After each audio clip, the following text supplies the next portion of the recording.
I'm an assistant professor at California University of Pennsylvania, and I teach primarily literature, 19th and 20th century American literature, and a lot of composition. So poetry for me is like the gourmet dessert for a nice dinner rather than the meat and potatoes itself, but nonetheless, I still love it, and so I'm happy to be here. My name is Jody Spedaliere. I'm an adjunct faculty member at Cal U and Pitt Greensburg. My poetry has appeared in numerous literary magazines such as Mudfish and Urban Spaghetti, and in the Poetic Classroom, which was published this past fall by Autumn House Press. I am Brent House. I'm an assistant professor at California University of Pennsylvania. I'm also a contributing editor at the Tusculum Review. My first poetry collection, The Sawyer Prophecies, was published in 2010 by /Pine Press, and my first poetry anthology, a collection of poems about the Gulf Coast, titled Gulf Stream, Poems of the Gulf Coast, was published in 2013 by Snake Nation Press. Okay, very nice. Well, to get a better feel for what you're doing as poets, perhaps we can have a sampling. If you could maybe read one of your works here. Yeah, why don't we start back at the end of the table? Okay. So the piece that I'm going to read is called Sylvia, and it's from my recent collection, Morning Jewelry. When she first met Sorrow, she was 24. She hurt all the time, and her chest felt swollen as if she'd swallowed a lead balloon. She was lost in a nightmare of depression, her thoughts clouded in the aftermath of a thunderstorm, her eyes shut off from the light. She had been lost for some time, a wanderer who took the path less traveled because she knew she would be alone. Sylvia had forgotten how to feel, how to breathe. All she wanted was blackness, blackness and silence. She was laying in bed in 3-day-old clothes when Sorrow swept her up in his arms like a dark prince sprung from the shadows. Cast in black, he cradled her like a broken doll, his words clinging to her like a wool blanket.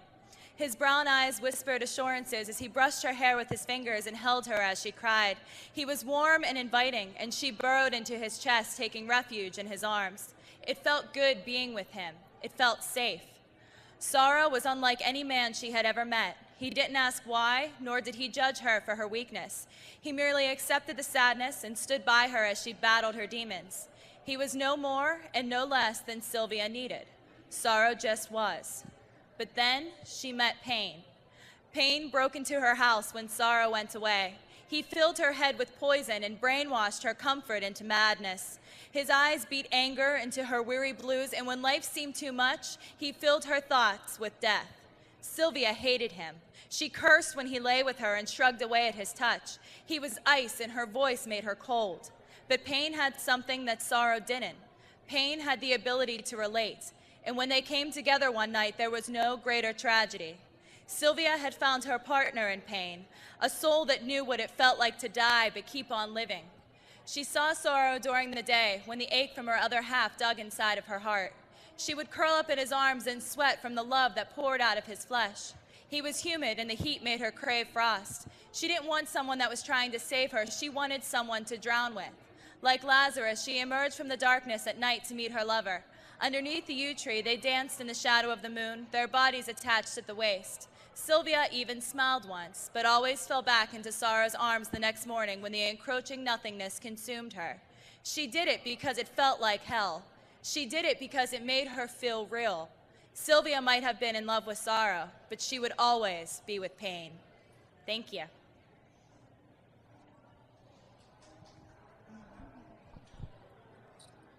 This poem was originally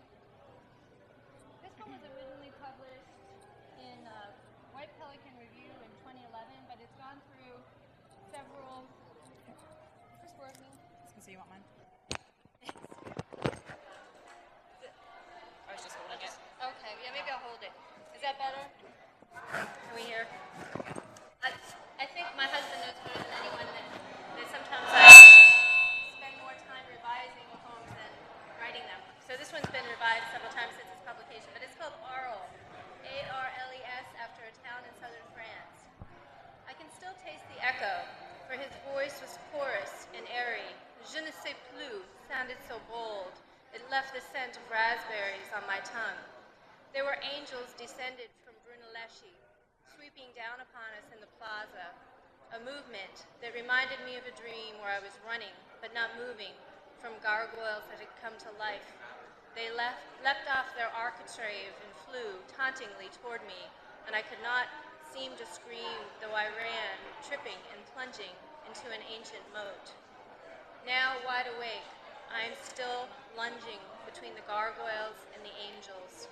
I want to turn to the man I am trying to love and say, I am weak and oversad, perhaps a bit too angry. But instead I focus on the architecture.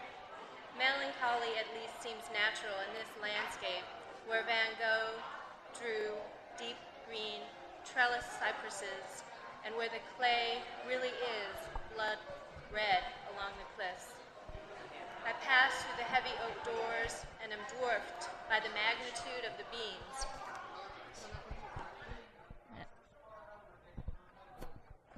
Sorry, should I start over? Hello? Is this better? Okay. I'm sorry about that. So this poem is called Arles, A-R-L-E-S, after a French town on the southern coast. I can still taste the echo, for his voice was porous and airy. Je ne sais plus sounded so bold, it left the scent of raspberries on my tongue.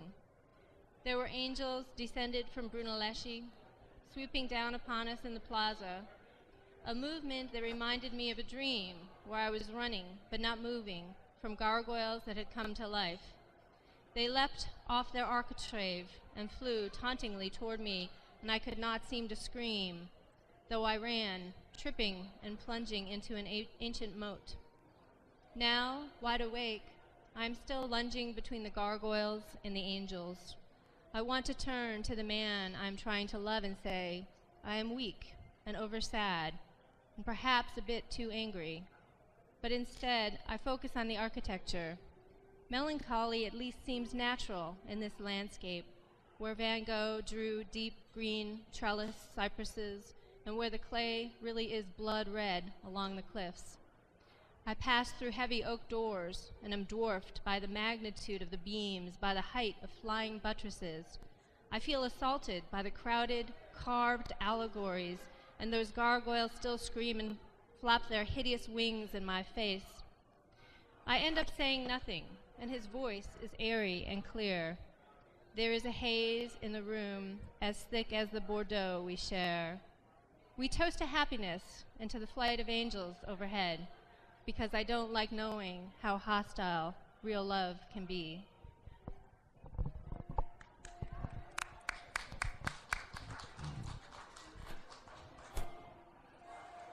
Okay.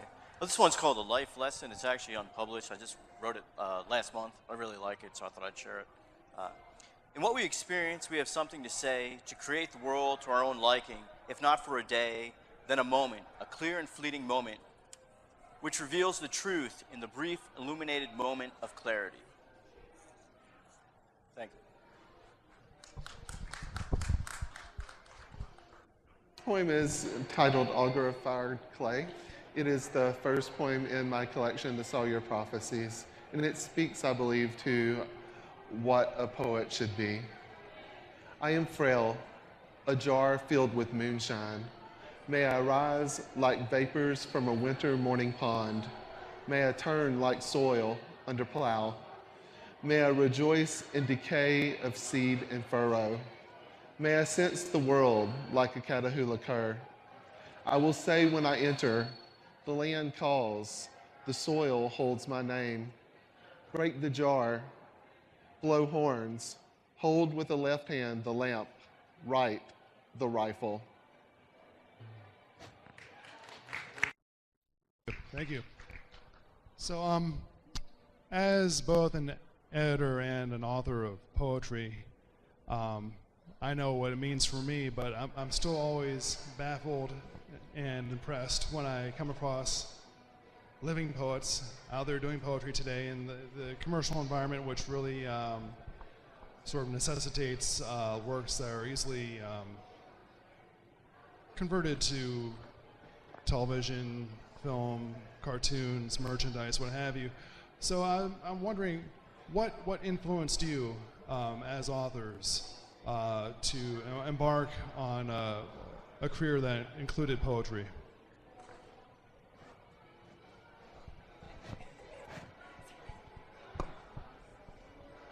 So for me, poetry has kind of always been what I've done and always what I've kind of gone towards. I've read a lot of Edgar Allan Poe as a child, which probably explains a lot of the poetry and a lot of the horror that is in my poetry.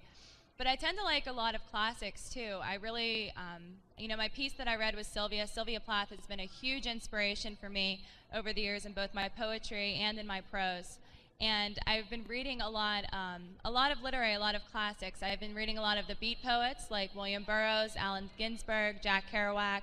But I've also, I love Pablo Neruda, I love Whitman. So I'm kind of all over the place when it comes to poetry. And I try to take, bits and pieces from all of them and kind of combine them with my own flavor of, horror and madness that I put in my poetry. But if I had to pick one person, I would definitely say Sylvia Plath has had the most influence on me over the years.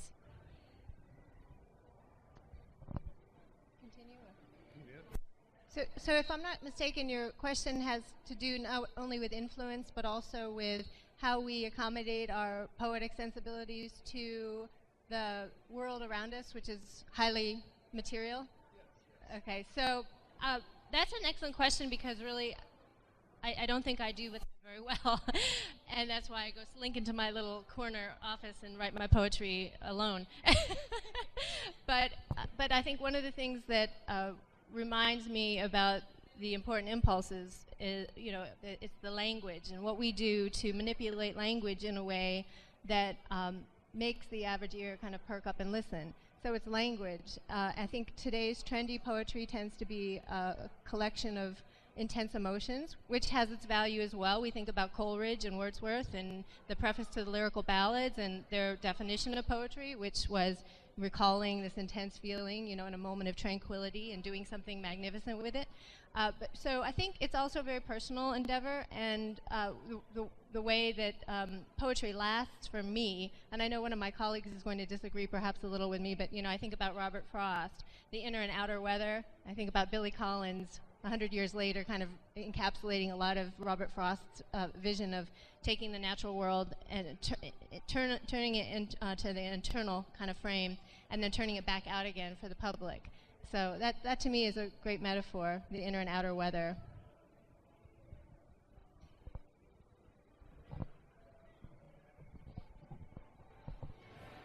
I'd have to say I started writing poetry over 30 years ago now, just as a way of, and as an outlet, kind of get ideas out of there. Actually, my initial poems early on were songs. I really thought I was going to, be a great, rock musician, and so I started writing songs first, and then they segued more into poetry. Recently, probably about the last 20 years, been very influenced by Kerouac. And I just think the idea of poetry, it's a very personal thing. I kind of think of it almost as like a meal that you're sharing with somebody else. You're kind of you've made this meal. You're then sharing with them, and they're taking what they want out of it. It's not necessarily, okay, this is what it's supposed to be like. You need to take this, but in that sense of, okay, hey, here this is. Do with it what you may. Enjoy it. I've enjoyed creating this. I hope that you then enjoy. So it's very subjective, and it's very kind of nonchalant about it, but it's also one of those things very competitive about, though. But it's one of those things where it's more so just it's been created, and it hopefully has a life of its own, which exists beyond just myself. Okay. And so when I was young, I would go to a little small church in the country, and there were basically two people who led that church. There was the music leader, and then there was the pastor. And so the music leader led us in these songs. We moved up and down. We clapped our hands. It was exciting. And then the pastor would talk at me for an hour, and I was less excited as a kid, and I would crawl underneath a pew and go to sleep. And so I thought of that as the division between poetry and not poetry as writing.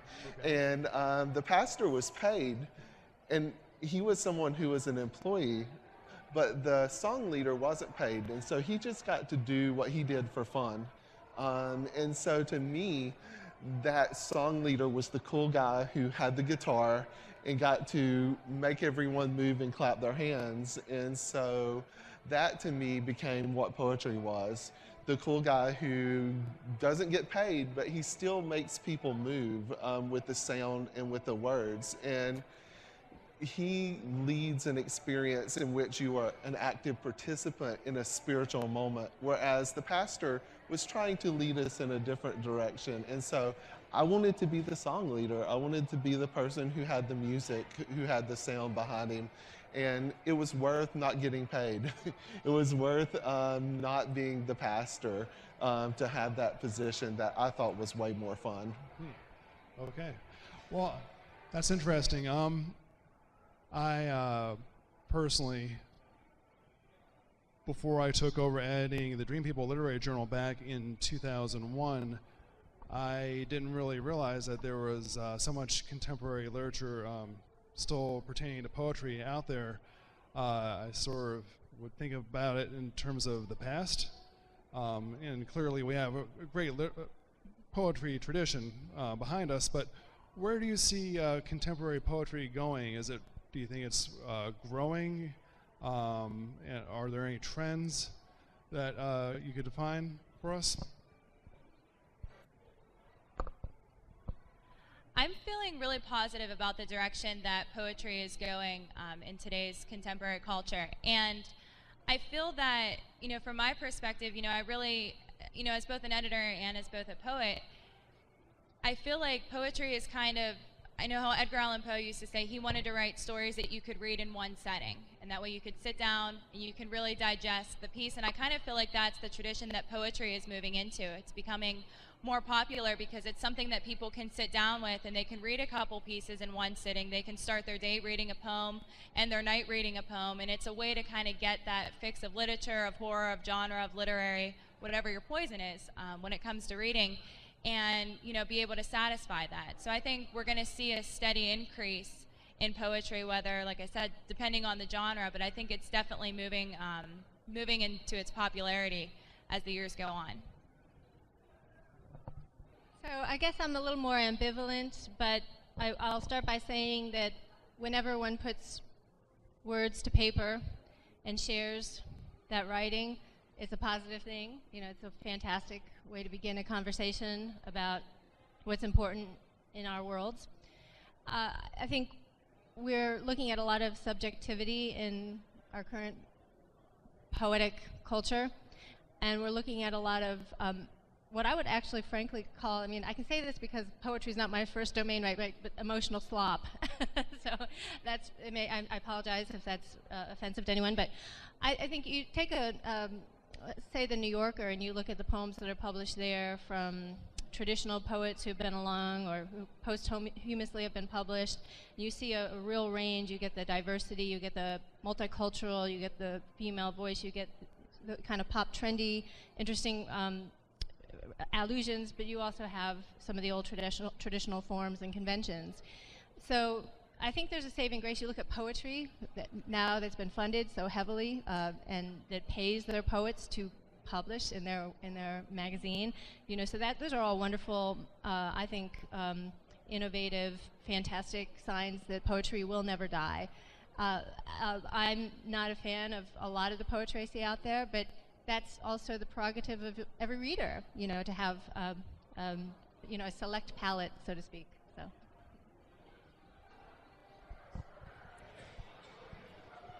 I definitely think with, you see the kind of the explosion of writing programs throughout the country, and people having this general interest in poetry. I don't think it's going to go away anytime soon. I really think it's going to continue and it kind of feeds itself. So it's I think that's the direction it's going to continue. And so if you look at our population that is continually growing, it makes sense that there's more poets now than there ever were before. And so you also see poets who are living in a much larger world than, say, a Byron or a Keats or a romantic poet. Their world was small because they didn't have technology, and so they were speaking to a small world and within a small community of poets. But now we're so able to proliferate poetry, to spread it through online journals, through so many wonderful print journals that we have. And so I believe that as our world grows, our poetry will grow. And it's interesting to see how poets are growing in this world. I find myself using Google. I find myself using Wikipedia to research and to understand the world that I'm writing about more. And I think about how those tools might influence me as a writer in ways that previous generations of writers weren't able to be influenced. So I think this is a great time for poetry because we have a larger audience, we have a larger community, so there's room for more writers and there's room for more voices because as large as the world gets, there's still one individual who wants to communicate to another, and that's the foundation of poetry, and that's not going to change. You know, you brought up some very interesting points there. And that makes me really wonder, you know, how technology is affecting the evolution of literature, even poetry. I mean, obviously there are such things as hypertext novels and everything, but I wonder how technology has affected the development of poetry for you personally, or if you've seen this elsewhere. And also I have to wonder how other poets would have fared from other times. You mentioned Byron, Keats, or even something a bit more modern like Plath, what their careers would have been like. If Emily Dickinson would have actually been published all over the place, she could have stayed in her house away from people and whatever, it wouldn't have been discovered after she was dead. But if you have any thoughts on this, how it's affected you.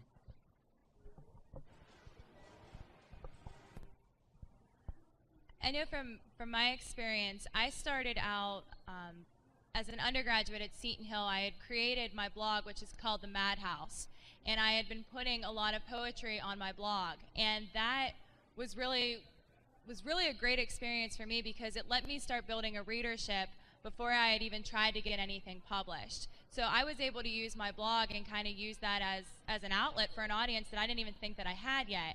And it was great because it was very interactive. I was able to see what worked. People would tell me they loved something, they'd tell me they hated it, and then I would learn and kind of readjust from that.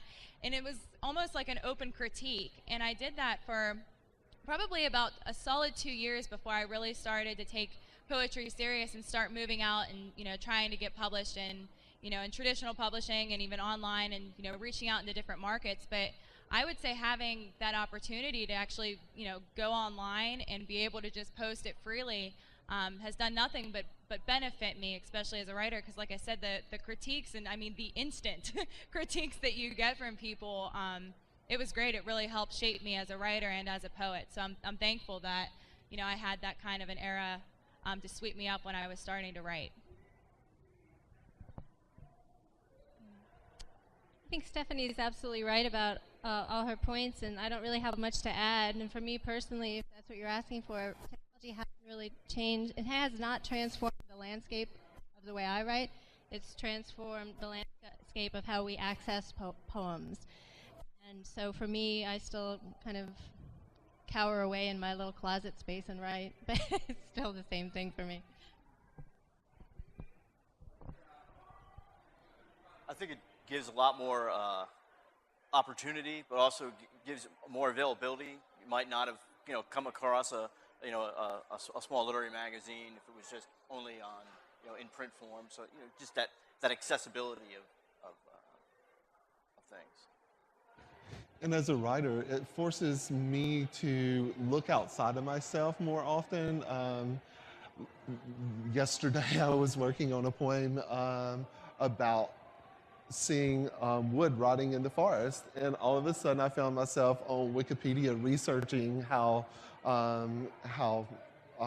decomposition happens in the chemical process. And so I was learning about chemistry, I was learning about biology, and I felt like those were essential elements that I needed to know as a poet, and that information is so much more readily available now than it ever was before. So I think it forces us to open up as poets and allow more of the world to come into us. I can easily do a search and find every poet who's written about wood in the history of wood and language. So knowing that I have all of these ancestors there who I can touch so quickly, and I have all of this information in front of me that I can touch so quickly, puts a lot of pressure on me to write the best poems I can, and to craft my work with multiple layers of meaning and multiple layers of history. So having so much available to me is a gift, but at the same time, it's very much a burden, because there's times when I just want to say, ooh, that's cool. Look, there's fungus and mushrooms growing on the tree. Awesome. But I don't necessarily feel that I'm allowed to do that. At the same time, all that knowledge, if it's not poetic, if it's not framed with beautiful language, it's useless. So technology helps, but ultimately it comes down to the spirit of the poet. Okay, very well said, yes. I know for me personally, when I first started writing professionally, you still had to use things called international reply coupons. If you were submitting to foreign markets, and you'd be waiting a year to get something back in the mail, and a lot of times they would just take the international reply coupons and not write back to you. But yeah, that's absolutely true about the world of information being at your fingertips. And I know personally, I've been able to really familiarize myself with a lot of foreign poetry. It's been really wonderful.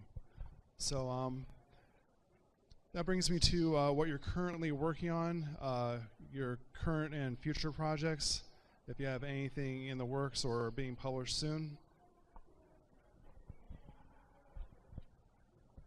So my most recent collection that I just finished and have been put out is called How to Destroy an Angel.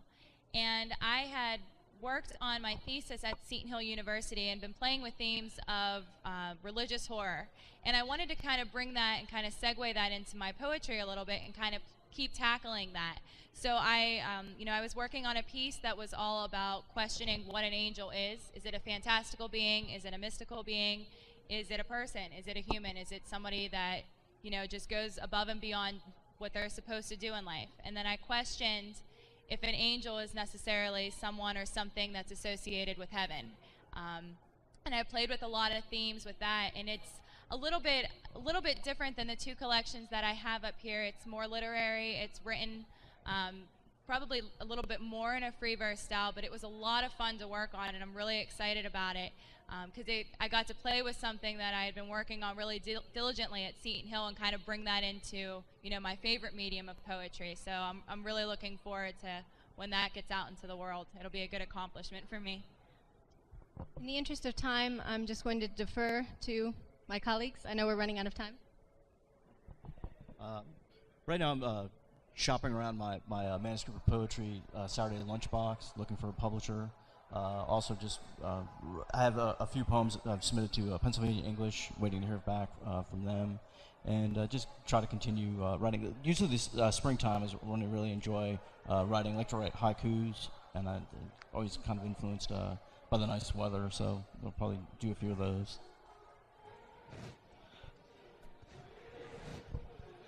My son was born 2 years back, and so he's the subject of a lot of my poetry. He was born with a heart defect, and my father died of chronic heart failure, so I'm studying the heart. My son was named after my father, so I'm trying to understand how their hearts are connected. Okay. Wow. Okay, well, why don't we conclude with comment about where we can find you online.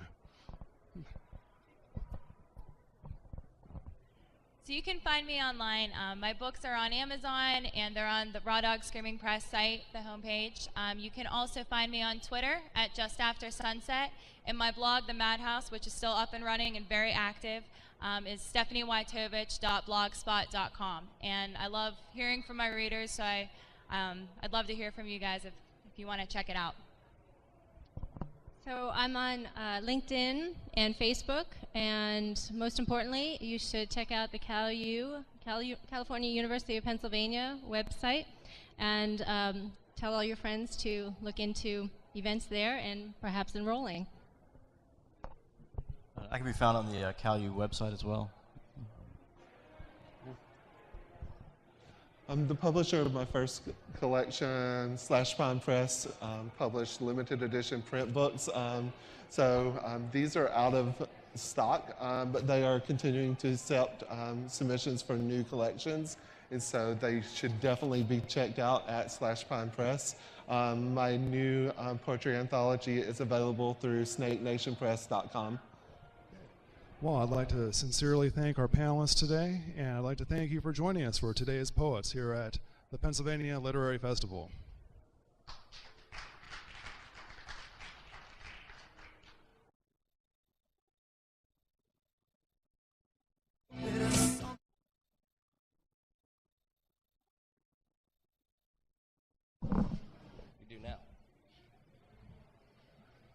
Ladies and gentlemen, this time we have a very special presentation. Up on stage with me at this time is Casey Strokeman of the Carnegie Free Library of Connellsville and Madam Deputy Secretary Stacy Aldrich. Stacy, I do believe you have a presentation for Madam Deputy Secretary.